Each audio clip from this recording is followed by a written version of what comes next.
Mi nombre es Claudio Jerónimo y vengo de una comunidad que se llama San Jerónimo Silacayo Apilla, en el distrito de Guajuapan de León. Ahí es donde aprendo yo cerámica. Cuando aprendo cerámica, alta temperatura. Tenía yo 12, 13 años cuando empiezo con la cerámica. Y de ahí, el taller es una cooperativa que se hizo en esa época, ah, como en 1975, más o menos. Es el inicio. Yo me considero pionero de la cerámica a alta temperatura, porque llega a la alta temperatura a nuestro país en esa época. Tiene como 50 años que llegó la alta temperatura a nuestro país. Y yo me considero pionero. ¿Okay? Y ahora, bueno, ya tengo mi taller aquí en San Agustín Etla. Tiene 16 años, estamos aquí ya en San Agustín Etla. Aquí he coincidido con muchas gentes, con mucho prestigio, y entre ellos está el maestro Toledo. Yo tuve la fortuna realmente de conocer la cerámica. Fui afortunado en encontrarme con la cerámica. Ya no intenté aprender otra cosa más que cerámica en toda mi vida. ¿Por qué? Porque empecé a producir en el torno de pie. Ahí aprendí a tornear. Primero que nada, bueno, yo era el que hacía el barro, el que era el más joven del grupo, de la cooperativa, el más joven. Entonces, a mí me tocaba preparar el barro en unas grandes tinas de cemento. Me metía yo con mis pantalones arrollados para revolver todo ese barro y luego tamizarlo. De manera que ese barro tamizado, ya tamizado, se llevaba a placas de yeso que ya habíamos hecho, o que ya están hechas, para que se absorban toda la humedad y ya se quede el barro manejable para el torno. Esa parte yo me tocaba hacerlo con otro compañerito, era un poquito más grande que yo, el compañerito. Se llama Adolfo. Él ya no se siguió en la cerámica. Y el único que se siguió en la cerámica, bueno, me estoy pasando pasos, pero es parte de mi historia. El único que hace cerámica en estos tiempos de alta temperatura soy yo, de ese grupo, de esa comunidad, desde mi pueblo, pues. Entonces, se hizo un gran taller. ¿Sí? Un taller era pues, una gran galera. O sea, el gobierno de veras confió mucho en nuestra comunidad para hacer un gran taller. En ese tiempo había comisiones y esa comisión que tocó construir el horno, construir el taller, se llamaba la Comisión del Río Balsas. Mucha gente se ha de acordar de eso, que ya no existe. Y entonces se construyó nosotros mismos, los de la cooperativa, éramos hasta albañiles para poder construir el gran galerón. Nosotros pusimos, ya vinieron herreros a poner las estructuras porque era de lámina, de asbesto. Y luego el horno a alta temperatura. O sea que fuimos muy afortunados a que llegara ese apoyo a nuestra comunidad y a enseñarnos esa técnica, porque mi comunidad siempre ha hecho cerámica y baja temperatura. O sea, fue ¿cómo se llama? A otro nivel, dijéramos, ¿no? Aprendimos otra, porque ya hacemos la cerámica y también hacemos ladrillo rojo, las tejas, que son muy importantes, eran muy importantes en esa época. Mucha gente consumía todo el producto que se producía en la comunidad, que era la teja, el ladrillo de piso, que le llamaban de tercia, no sé por qué le dicen así. Le llamaban de tercia, que son unos ladrillos así de este espesor y de 30 por 30, de ancho, 30 por 30. y eso servía para el piso, que eran muy bonitos.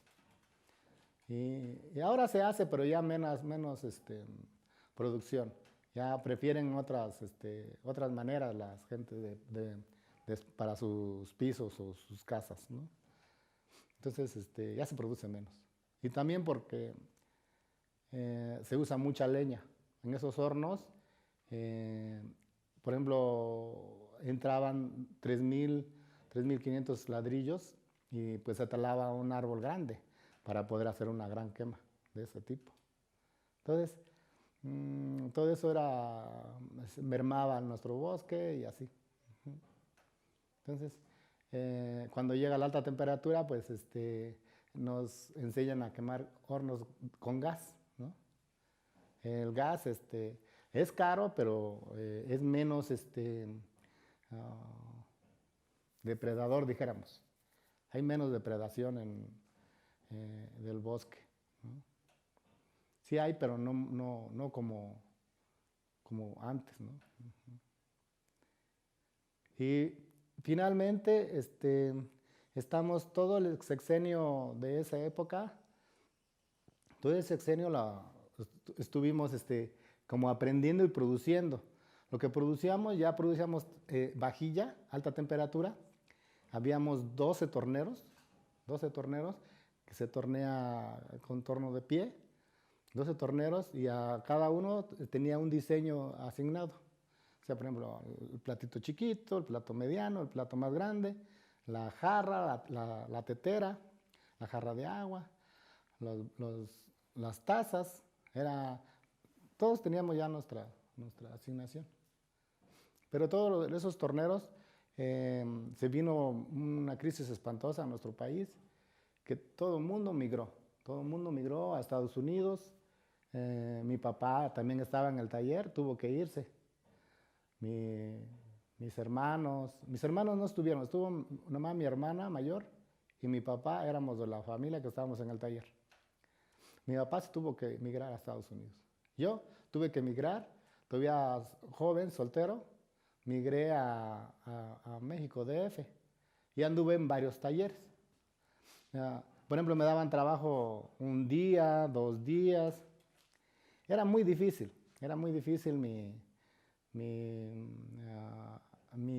mi tiempo en el DF por falta de empleo, porque la evaluación fue para todo el país, no nada más para las comunidades pobres, ¿no? Sino para todo el país.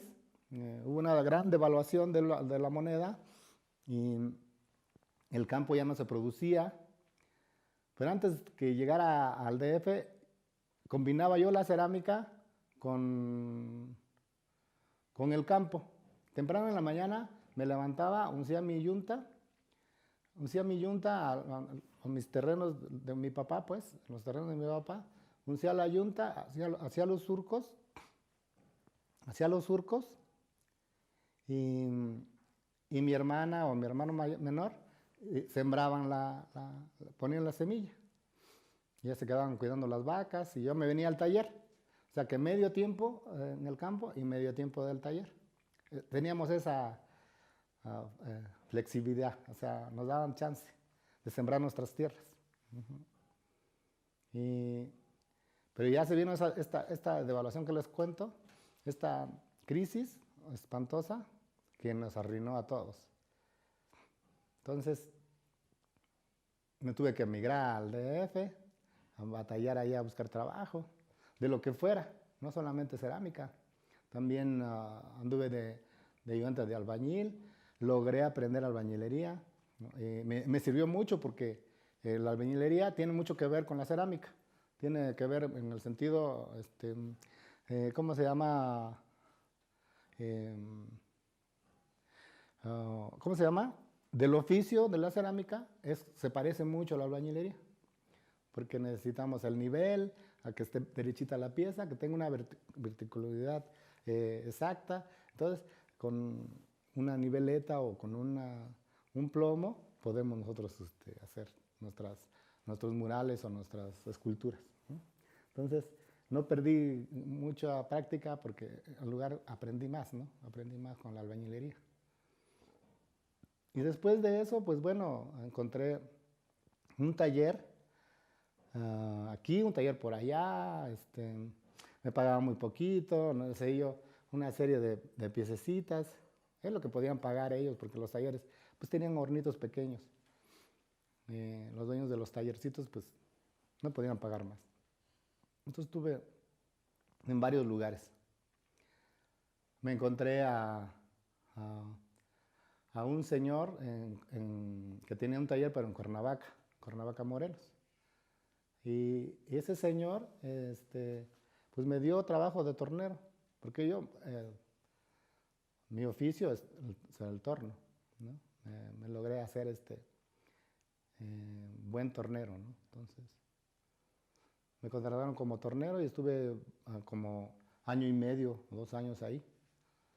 Fue bastante, era muy complicado estar en el taller porque te decían, vas a hacer ahora 3 tazas, ¿no?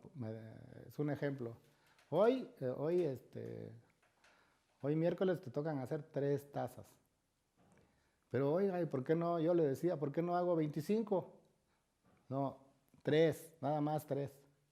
Y era muy latoso porque no, yo estoy acostumbrado a producir mucho. Entonces, cuando me decían eso, me desesperaba.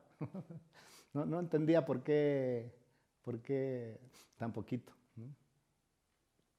Pero así, las órdenes de los dueños de los talleres son ley, ¿no? Entonces, tenía yo que obedecer, ¿no? Y de ahí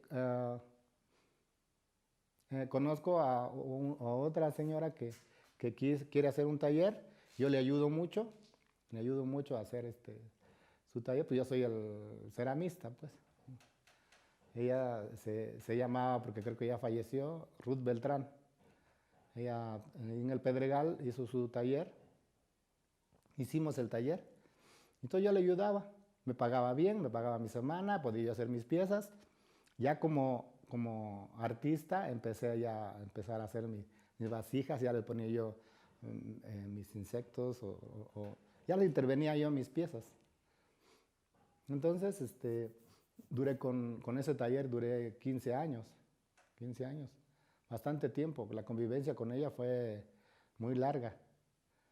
Y luego me invitan por el oficio, conozco muchos lugares y me invitaron a conocer Europa.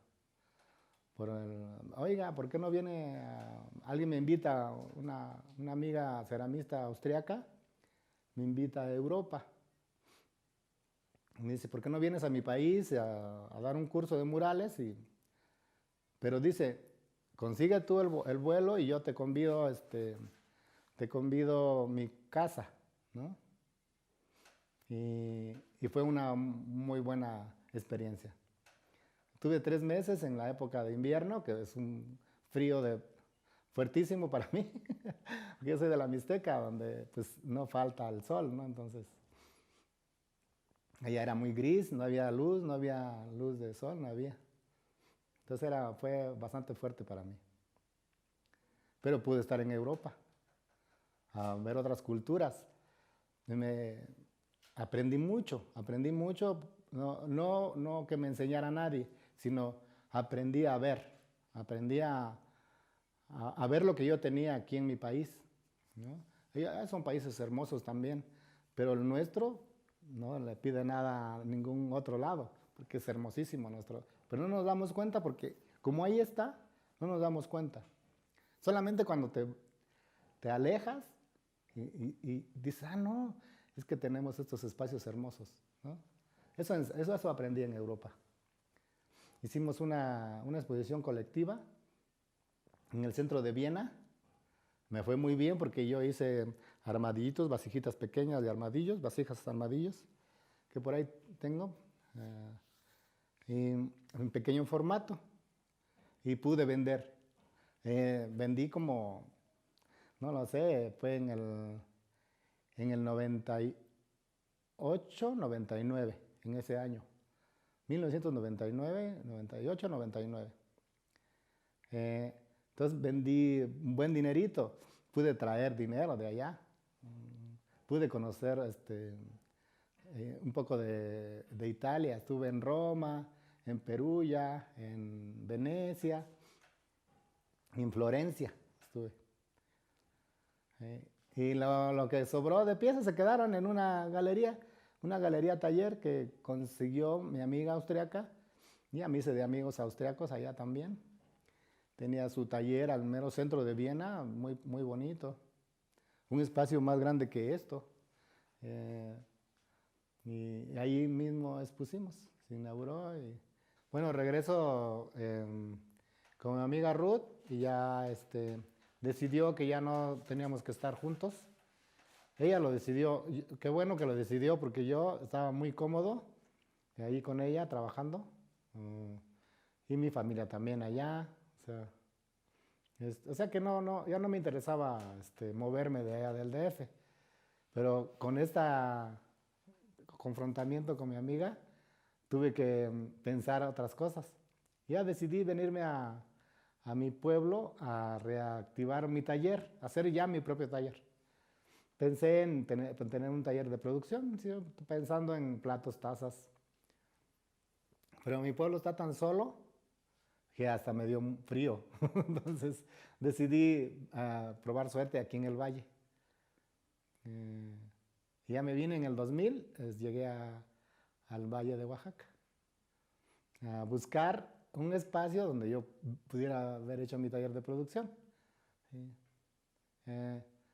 Y hice un taller de producción que no me fue muy bien. Trabajábamos jarrones de baja temperatura, como de ese tamaño, tipo griegos, y los distribuimos pues en toda Latinoamérica, hasta Argentina se fueron algunos. Pero era mucha inversión y mucho trabajo. Entonces no salía. Y éramos 3 socios. Entonces no quedaba ni para la gasolina. Y entonces fue muy difícil. Entonces decidimos cerrarlo. Y ya coincido otra vez con el maestro Toledo, porque conozco al maestro Toledo en Cuernavaca, en el principio de mi migración. Entonces tenía yo 25 años cuando lo conozco al maestro. Y era yo papá a esa edad. Y coincidimos en un taller de cerámica allá en Cuernavaca, como les conté anteriormente. Y volvimos a coincidir otra vez después de mi taller de producción. Yo no quise buscar al maestro porque me da pena andar dándole lata a una gente tan importante, ¿no? Para todos. Entonces a mí me daba pena. Pero me invitó a hacer una serie de piezas de unos sapos, que quedaron muy padres esos sapos. Hicimos una serie como no recuerdo, pero eran bastantes. No solamente sapos, también había otras piezas chicas. Y lo hicimos en un taller que pedimos prestado, el maestro y yo. Yo no tenía taller todavía. Entonces, en un taller prestado, hicimos todo eso, esa serie de piezas. Y esa serie de piezas se expuso en el Arzobispado de la Ciudad de México, el Museo de Hacienda. Creo que el maestro pagó a Hacienda con esa colección. Bellísima, bellísima colección. Le fue muy bien a Hacienda. Y entonces ya se le ocurre al maestro decirme, oiga, ¿y por qué no hace su taller? Me pregunta. Le digo, pues eso quiero, ando buscando terrenito, le digo, para hacer mi taller, pero pues dinerito, ¿no? ¿Dónde consigo? No, dice, no se preocupe, yo le presto y ya me va pagando con piezas de trabajo. Yo le pido una pieza y usted me ayuda y ya vamos desquitando algo. Ah, no, pues sería padrísimo, le digo, sería muy bien. Pues busca el terreno, dice, y vemos. ¿Seguro? Le digo. Entonces ya no lo podía creer. Ya que hablo por teléfono con mi esposa, le digo, oye, Lina, fíjate que el maestro me dice que me presta para el terreno. Ay, dice, qué bonito, y a todo, qué bueno, dice. Sí te tiene confianza, dice. Solamente alguien que te tiene confianza puede hacer eso. No, él dijo, sí, sabe que sé tornear, entonces sí, sí, yo creo que sí. Y ya que le digo al maestro, sí, voy a conseguir el terreno. Porque es que no es tan fácil encacharse con alguien, ¿no? Y con una gente que, con un gran prestigio. O sea, pues impone, ¿no? Y sí, que me digo, maestro, ya conseguí el terreno, ahora necesito el dinero, porque el señor estaba, el que me vendió, estaba un poquito delicado de salud y necesitaba su dinerito, pues. Y dice, sí, dice, ¿cómo no? Ya me invitó a desayunar y ahí me dio el cheque para el terreno. No, yo estaba que no lo podía creer. Por ahí tengo la copia del cheque. Le saqué fotocopia. Sí, y, y así pasó. Entonces ya llegué a este espacio que es Taller Canela. Así decidí que se llamara Taller Canela por la fachada que tiene el color canela y por el apodo que me decían a mí en mi comunidad. Me decían Canela. Pero es un apodo que me heredó mi hermano menor. Un primo menor le, le empezó a decir, en lugar de Genaro, le decía Canela, porque no podía decir Genaro. Y entonces le decían Canela a mi hermano menor y luego ya me lo heredaron a mí y por eso el taller Canela, como que el nombre venía muy bien. Y desde entonces estamos por aquí, trabajando mucho. Ujú. Y, y ahora pues, ah, ¿cómo se llama? El proceso ha sido muy largo, siempre estamos aprendiendo. En la cerámica no se dice ya me la sé de todas. Siempre hay cada vez se aprende algo distinto, porque las piezas son distintas, ¿cómo se llama?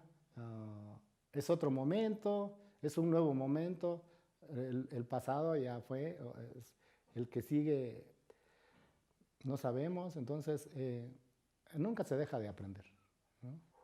Sí, han venido artistas extranjeros aquí al taller por invitación a veces del maestro y a veces los invita al CASA, el Centro de las Artes San Agustín, los invitados por ellos. Ellos dan un curso y yo invito a artesanos a tomar esos cursos. Entonces hay una especie de beca. Yo le dije al maestro, yo quiero que se bequen porque los artesanos, así como nos ven, no queremos salir de nuestro espacio porque cada momento hacemos una otra piececita para venderla en el mercado.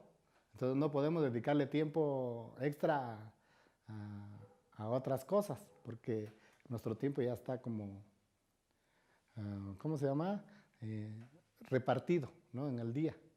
Entonces yo le dije al maestro y al CASA que si había manera de darles una pequeña beca que consistía en 120 pesos o 150, no recuerdo, a los principios, 150 pesos creo diarios a las gentes que venían a tomar el curso de los artistas que invitaba al CASA. Y entonces se les hizo buena idea y así convocaba así, se les daba para sus pasajes, porque hay gentes que vienen de unas comunidades lejos de aquí, entonces era buena idea. De esa manera hubo una serie de cursos muy importantes que le dio promoción al taller, porque mucha gente conoce al taller por esos cursos, ¿no? Además con gente de renombre, ¿no? Que vienen de otros países, inclusive viene una tailandesa a hacer un curso de papel, en el que decíamos, papel, barro papel, por ejemplo, que nos sirve mucho porque, por ejemplo, el barro papel se mezcla el papel con el barro y se puede hacer una pieza muy finita, muy delgadita, que que simula papel, ¿no? Se puede dibujar o así, queda muy ligero, ¿no? Mucha gente lo intenta y le gusta. Y también nos sirve para unir una pieza rota con ese barro papel, podemos unir las piezas. Entonces, por ejemplo, estuvo aquí, recuerdo a un artista que se llama Gabriel Macotela. Él es muy amable y comparte su quehacer con los artesanos. Entonces hay un mural por ahí que se hizo con la dirección de él. Y yo, que soy el maestro de cerámica, entonces yo tengo que, ellos hacen sus, ¿cómo se llama? Su trabajo, pero yo los dirijo, ¿cómo? Porque, ¿cómo se llama? En la técnica de la cerámica tiene que ser un orden, porque si no, en el horno no entra o se rompe en el horno, no sé. Entonces, tengo que yo decirles cómo. Entonces, técnicamente, pues yo soy el que los guíe a todos los artistas que vienen, ¿no? Uh-huh. ¿Dónde está ese mural? Ese mural creo que quedó en ay, se me fue, Santa María Atzompa. ¿Ah, sí? Sí, por ahí quedó. No sé si esté puesto, ¿eh? Uh-huh. Sí, se los dimos a ellos. Sí. Se decidió con la directora que estuvo antes ahí en el casa hacer eso. Por cierto, esa directora y yo no nos llevábamos bien. Porque ellos son gentes que tienen otra cultura diferente a la mía. Entonces, ponemos a ella, la directora, pues le gustaba pues que la apapacharan, las invitaran a un café o una comidita y así. Pero yo no soy así. Pues yo soy, sí, pueden venir a mi casa y los invito a comer, pero no les digo, oigan, ¿por qué no comemos, no? Un día, ¿no? Eso no es de mi cultura, eso no tiene que ver conmigo, esa manera de ser. Entonces, no hubo, no hubo buena comunicación. Entonces, alguna vez vino a curar la cerámica, que ni siquiera tenía idea. Lo digo con sinceridad, ¿eh? No tengo por qué no decirlo. Vino y curó la serie de piezas de los alumnos de Atzompa. Y escogió lo que ella decidió que era bonito. Y entonces discutimos un poco por teléfono. Pero mi ayudante me dijo, don Claudio, no siga la discusión, no.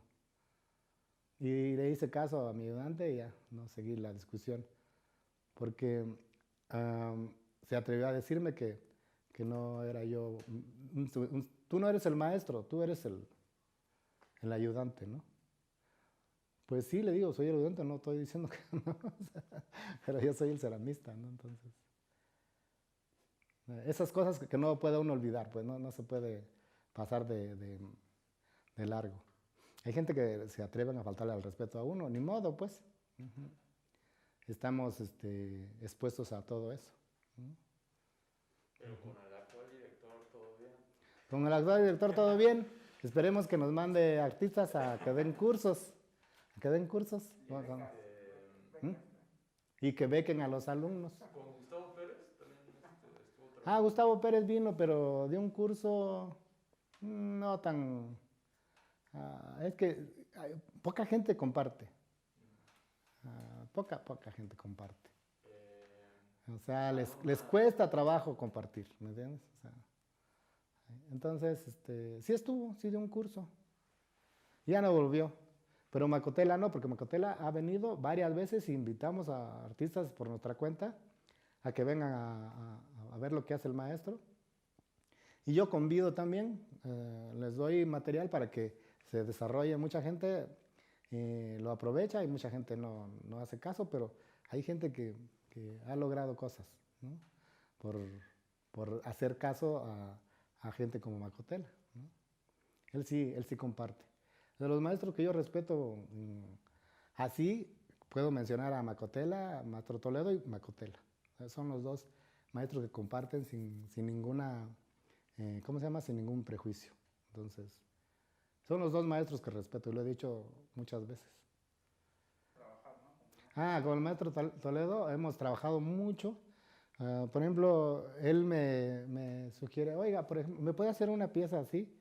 Me señala con sus manos que el tamaño y la proporción y yo ya le entiendo qué quiere. Entonces ya se la hago y se la presento donde él está trabajando y dice, ay, no, pero ¿sabe qué? La quiero un poquito más alta. Entonces lo que yo hacía era hacer más barro y ponerle abajo de la pieza y ahí va creciendo la pieza. No, pero ¿sabe qué? Más alta. Entonces le meto más barro, aunque después yo tendría que ahuecar. Pero yo no me limitaba a nada porque tenía yo que aprovechar al maestro porque no tiene tiempo el maestro para estarle dedicando mucho tiempo pues, a su quehacer. Tiene muchas cosas que hacer siempre.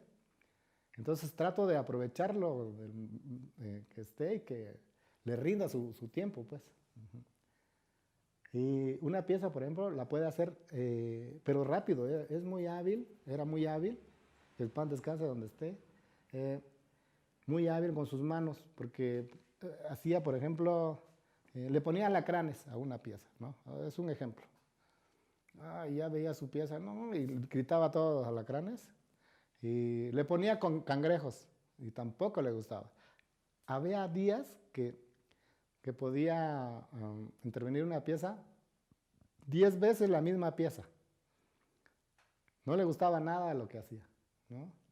Y al final decidía, bueno, así ya queda.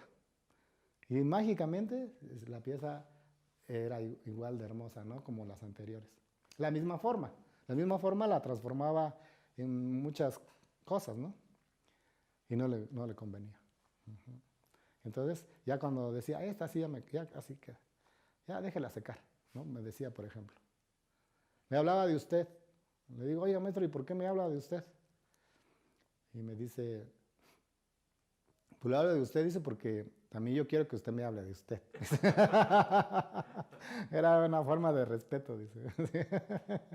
Pero sí, muy raro verlo hablar de tú a alguien, ¿no? Entonces, era muy agradable. Y conversábamos mucho, trabajando y platicando. Yo ni sé nada de cosas, pero él sabía mucho y me decía, se disculpaba conmigo. Me dice, disculpe, dice, si me repito mucho, pero ya sabe cómo somos los ya mayores, dice, nos repetimos mucho. No le importa, le digo, usted repítase, usted lo que quiera, le digo, me encanta su historia, le digo, no, me hablaba mucho del maestro Tamayo, me hablaba mucho de su convivencia en Europa, que estuvo mucho tiempo en Francia. O sea, momentos que eran importantes para él. O sea, me los platicaba muchas veces a mí. Y entonces yo estaba contentísimo que me tuviera esa confianza. Mientras trabajábamos, platicábamos mucho y nos reíamos y así, contando historias. Por ejemplo, hay piezas que hacía y que salían del horno y decían, ay, déjela. O sea, los dejaba una temporada y de repente decía, a ver, ¿dónde están esas piezas? Están aquí. Entonces, tráigamelas aquí. Y las rompía. Porque él era muy autocrítico. ¿Se dice eso? ¿Autocrítico? Sí. Que no le gustaba, pero que no quería que existiera, ¿no? O sea, tenía que ser que le gustara. Entonces hizo varias piezas que rompió. Sí. Y cuéntanos un poco del proceso de duelo. Duelo. Duelo fue la parte final en su cerámica del maestro, que salieron unas cosas muy interesantes en el color. Hay ¿cómo se llama? Un catálogo que le hicieron al maestro, que no se hicieron mucha serie porque no se hizo mucho, porque se supone que el maestro estaba en duelo. Entonces duelo significaba de veras duelo por los estudiantes perdidos. No quería lucrar con ese dolor familiar, ¿no? Ese dolor que a todos nos duele finalmente, no solamente a los familiares cerquitas, sino todo el país estamos con ese sentimiento, ¿no? De qué pobre gente, ¿no? Entonces no quiso lucrar con eso el maestro, por eso no hay tantos catálogos, por eso no hay tanta difusión de esas piezas, ¿no? Entonces, ahora yo pienso que pues ya se puede, ¿no? Que no está el maestro. Supongo que ahora ya se puede hacer mención de esas piezas, ¿no? Uh-huh. Y bueno, pues todas esas piezas de duelo se hicieron aquí en el taller. Él se venía bien temprano de su casa, y él se despierta muy temprano. Se despertaba muy temprano, en cuestión de 7 de la mañana, 6. Entonces se baña y ya se venía para acá. Tenía quien lo trajera, o sea, no venía solito, tenía quien lo trajera. Ya venía por mí para ir a desayunar. A las 8 ya estábamos desayunando para empezar nuestra jornada. Trabajaba, a veces se quedaba todo el día, pero él trabaja tanto que se cansa rápido. O sea, no descansa, pues cuando se ponía a trabajar su pieza, 2 horas, pero sin respirar, bueno, sin respirar, es una manera de decir las cosas, sin descanso, sus manitas, sus manos así, tejiendo y destejiendo el barro. Entonces, y muy ordenado ¿cómo se le dice cuando? Disciplina, mucha disciplina, por eso logró cosas el maestro, por la disciplina. Él se decía que no era disciplinado, que era muy desordenado, pero no, había un orden en su quehacer, ¿no? Ah, sí, una pieza particular que yo no quería ayudarle, era una vasija con orejas. Oh, sí, una vasija que creo que ya se fue a Francia a exhibirse, con orejas. Me decía, quiero mis orejas. Me decía una vez y yo me decía que no, porque me daba cosa sacar molde a una oreja, ¿no? Oiga, dice, no se le olvide mi vasija de orejas. Y yo me hacía, sí, maestro, sí, yo me hacía que no la quería ayudar, porque me daba asquito las orejas. Y quedó una pieza extraordinaria. Por finmente ya le hice caso, pues, ¿no? Ya después de 4 veces, pues ya tuve que hacerle caso, ¿no? ¿Son sus orejas? ¿O? No, sacamos molde. ¿De quién? No me acuerdo de quién sacamos el molde. Pero es humano.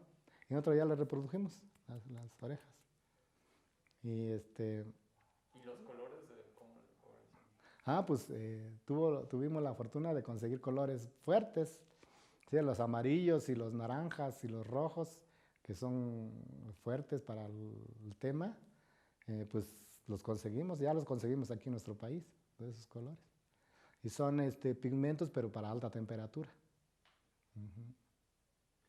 Y hay otras piezas que, por ejemplo, mis ayudantes, porque contraté a otras jovencitas vecinas a que nos ayudaran con los tejidos de los zapatos, por ejemplo, ¿no? Que tenía sus agujetas, son de barro, y ahí estaban mis ayudantes haciendo las agujetas y metiéndolos en el hoyito de los zapatos, por ejemplo, ¿no? Era un trabajo difícil, ¿no? Uh-huh.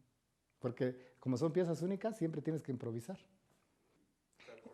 Esa pieza fue la primera pieza que se hizo aquí en el taller. ¿Ah, sí?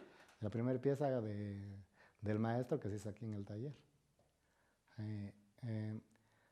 Fue un trabajo dificilísimo porque casi es sólida, por eso está un poquito craquelada, que le viene bien a la pieza porque el tema craquelado es el animal del sapo tiene esas craqueladas, ¿no? Entonces le viene bien a la pieza. Y él decía que quería hacer una serie de moldes. Le digo, maestro, es que es muy difícil. Yo tuve miedo de sacarle molde, tuve miedo. Pero si me lo dicen ahora, sí, puedo sacarle molde. Pero esa es única. Es única, es única. No, pues todas. No, todas son piezas únicas. O sea, el maestro difícilmente se repetía. O sea, sea, estaba intervenida por sus manos, ¿eh? Los sapos, había unos sapos preciosos, de este tamaño, son esféricos, ¿no los ubicas? Tengo por ahí el catálogo, que le hicieron también un catálogo bien improvisado ahí, los de Hacienda. Muy, muy malo el catálogo. No, él hizo una serie de sapos, pero en otra época. No, este sí era. Ahí estábamos en chingas ahí, instalándola cuando se inauguró, el maestro y yo. Pero no me acuerdo qué estábamos haciendo, ¿eh? Ya no me acuerdo qué hicimos. Pero ahí estábamos el maestro y yo. Pero no, era ese sapo. Sí. Pero fue la primera pieza que hizo aquí el maestro. Esa serie de sapos, te digo que fue la época de la exposición allá ¿cómo se llama? En el Museo de Hacienda. Se hicieron para esa exposición. Pero luego quería donárselos al CASA. Y estaba indeciso el maestro, no, es que no, los van a romper, no se decidió por fin dejarlos, se veían hermosísimos ahí ¿Sí los viste tú? No, era una cosa, y luego con el agua roja, no, se veían padrísimos. No, la llevábamos para que los sacaran fotos y así. ¿Sí?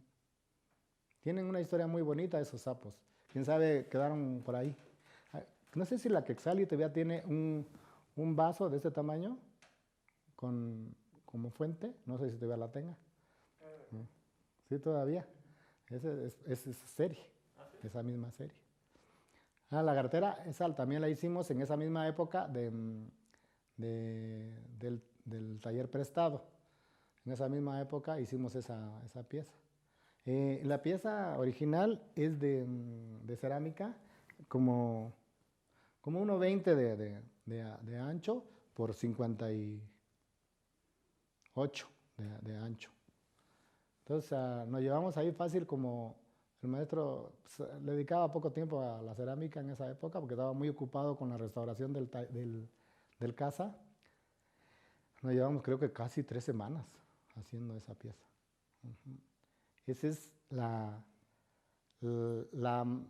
inspiración para hacer la cartera gigante en Monterrey, esa misma idea. Y la hizo de resinas con pigmento, la cartera que está en Monterrey. Pero la original es cerámica, alta temperatura. Quedó muy, muy padre esa pieza, muy interesante. Que me hubiera gustado conservar del maestro, pero no, es imposible. No, pero tener una pieza del maestro, había muchas piezas. Por ejemplo, había unas muy compactas, así, chiquitas, pero el maestro lo disfrutaba, esas piezas así pequeñas. Sapos con escaleras, por ejemplo. No sé si ubiques eso. Un sapo, una bolita que era sapo, intentando subir una escalera. Es muy, muy... No, cualquier pieza del maestro. Pues mi obra, ¿cómo se llama? Cuando estoy con mi amiga Ruth, me da más chance de hacer mis cosas. En el 85 ya empiezo a hacer mis obras. Porque no se me ocurría porque yo soy artesano. Antes de artista soy artesano. No se me ocurría hacer una escultura. Sí me gustaba a veces hacer una rana, por decir algo. Pero no, sin ninguna pretensión, ¿no? Pero entonces, cuando estoy con mi amiga Ruth, que ya les conté un poco, me dice, haz tus piezas, Claudio. O sea, tú puedes hacer piezas. Entonces empiezo a hacer platones, que les empiezo a dibujar, así platones para la pared, me empiezo a dibujar, pongo óxido, color. Entonces como que empiezo a... Luego hice una serie de botellas, como de este tamaño, con un cuellito muy bonito, ahí en ese mismo taller con Ruth. Y estos cuellitos muy pequeños, las expuse en una colectiva en el Museo Siqueiros, en el 85, 86, creo que en el 86. Ahí hago esa exposición, mi primera exposición colectiva. ¿no? No había participado en ninguna, sino en esa época. Pero te digo, yo sigo siendo artesano, pues, ¿no? O sea, no, hasta ahorita sigo haciendo, pero me refiero a que no tenía yo información de que había esas posibilidades de hacer escultura con la cerámica. Sí había visto, ¿no? Pero no, como artesano no se te ocurre, ¿no? Como artesano tú sabes hacer el plato y la taza y la tetera y lo que sea. Por ahí es tu quehacer, ¿me entiendes? Ahí puedes pasar toda tu vida, ¿no? Pero pues, me encuentro con el maestro Toledo en Cuernavaca y empiezo a ver que hace cerámica. Antes que conmigo, pues hacía cerámica con otros artesanos, ¿no? Y dices, ay, no, Maris, qué bonita tortuga, ¿no? En su mural de tortugas o en su mural de alacranes. Oh, qué bonito. Pero yo sin pretensión, pues, sigo sin pretensión. Sino hasta con mi amiga Ruth ya me dice que hiciera yo. Entonces empiezo a hacer platos, que junto unos platos así, y le pongo colita y le hago boquita y ya es un pescado. Por ejemplo, esas cosas pues, a la gente le fascina. Y ya empiezo a ser artista, ¿no? Ya empiezo a proponer mis ideas, ¿no? Pienso que la diferencia de un artista a un artesano es eso, que propones, el artista propone, ¿no? Propone otras ideas, ¿no? Y el artesano hace las tazas y platos y ese es el artesano. No es malo, pues, sino son distintos oficios, ¿no? Por ejemplo, para ser un buen artesano, para ser un buen artista, tienes que ser muy buen artesano. Y pienso que el maestro Toledo era muy buen artesano, por eso logró hacer esas cosas que hizo, ¿no? En vajillas, estoy haciendo vajillas. No me olvido de lo artesanal, porque no puede uno pretender todo, pues, o sea, nada más puro artista, pues, ¿me entiendes?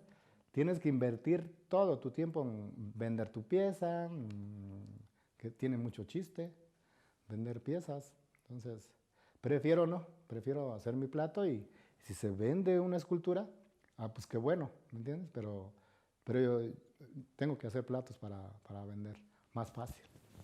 Sí, de mis piezas. También hago jarrones que por ahí se pueden ver al fondo. Hago jarrones que a veces son más fáciles de comerciar, ¿no? Y les quiero contar otra cosa de cómo llego aquí a San Agustín y se construye el taller. El maestro me prestó para el terreno, pero también me prestó para construir el espacio, para construir el edificio, ¿no? Y también para conseguir el horno, porque el horno es muy caro. El horno ahorita ha de costar como unos 350,000 pesos, ahorita. ¿Sí? En esa época me costó 180. Y el maestro me prestó todo eso. Entonces, ¿Cómo fue elige San Agustín? a San Agustín por el maestro. Por el maestro llegué aquí. Por esa serie de sapos que se hicieron primero. Esa serie de sapos, ya volvimos a reencontrarnos porque yo no sé si ya les conté que conozco al maestro en Cuernavaca, cuando yo tengo 25 años, en el 84, 85. En esa época conocí al maestro en Cuernavaca. Y después lo perdí de vista y se fue a Europa.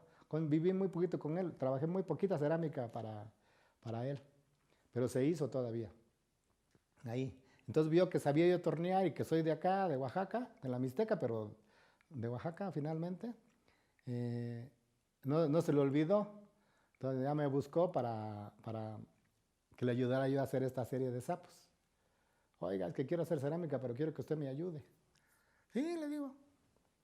Y le cobraba yo caro, ¿eh? Pero sí me dio el maestro, pobrecito. Bueno, no me acuerdo cuánto le cobraba, pero le cobraba muy bien mensualmente. Le cobraba para hacer esa serie de sapos. Yo decidí que San Agustín porque estaba bien bonito. Y además, fíjate que no era tan caro.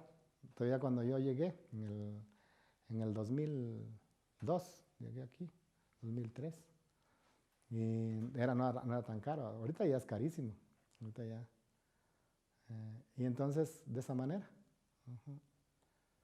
Dio su departamento también. Ah, sí, cuando se hizo la serie de duelo, yo dormía en un cuartito muy pequeño que está al lado del final del taller, atrás del horno, dijéramos. Y me insistía el maestro, oiga, ¿y por qué no construye? ¿Por qué vive ahí? Está muy chiquito, no sé qué.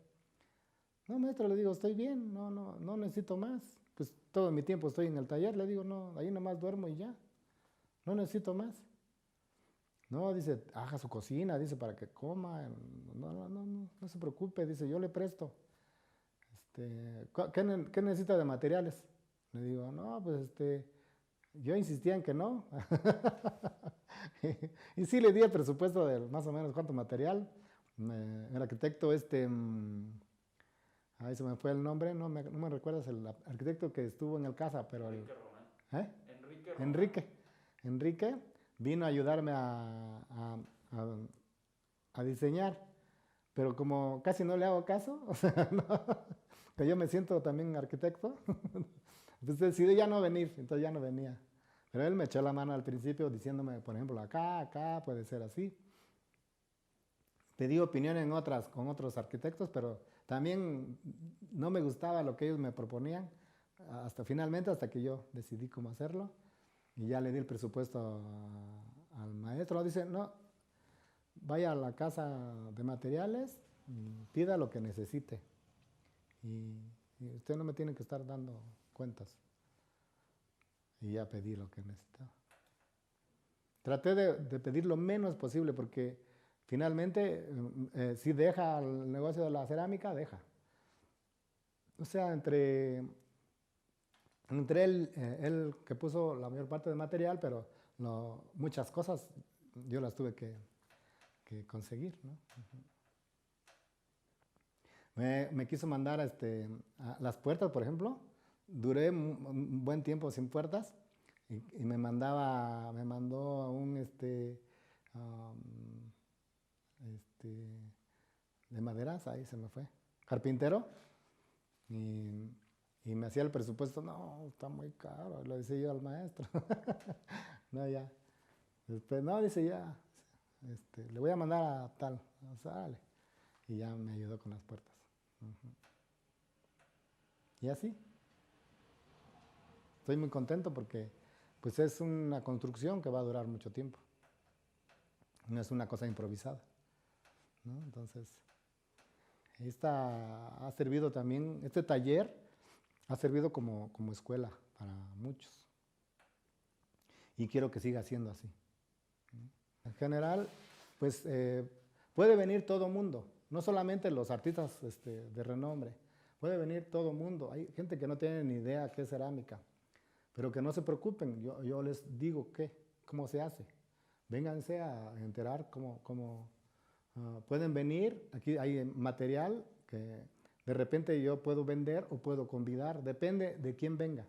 Hay gentes jóvenes que no tienen dinero para pagar material, yo les convido. Y depende mucho de la situación de cada uno. No se le aplico a nadie así igual porque cada quien tenemos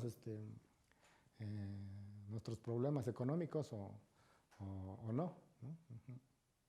Entonces, vienen aquí, yo les muestro el taller, hay herramientas que pueden usar, hay barro que pueden también usar, experimentan, yo les digo que quieren hacer una taza, un plato, yo les digo cómo se hace, yo les voy ordenando. Y, por ejemplo, a un artista viene y hace un mural, por ejemplo, ¿no? Un mural significa de varios módulos.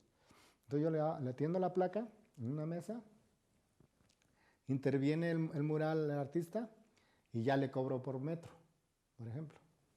Eso sí, tampoco le puedo decir un precio porque el precio no es el mismo a los que están aprendiendo, a los que ya comercian con eso, ¿no? Entonces el taller funciona de esa manera y siempre hay quien les diga cómo hacer las cosas, ¿no? Si, por ejemplo, alguien dice, ay, no, pues yo quiero una vajilla, voy a intervenir una vajilla. Yo torneo la vajilla y el alguien la interviene con sus ideas, la dibuja o le pone un color o vidriado nada más, lo que él quiera, y yo le cobro por plato, ¿no? Sí. Y también el plato se lo cobro distinto a cada uno. ¿Ok? O no se lo cobro. ¿Hablan mixteco? No, ¿Nada? no. Mi pueblo ya no habla idioma. Ah, ok. Sí, está muy cerca del distrito de Guajuapan. Guajuapan, estamos a 15 minutos de Guajuapan, hacia Mariscala. San Jerónimo, Siliacayopilla.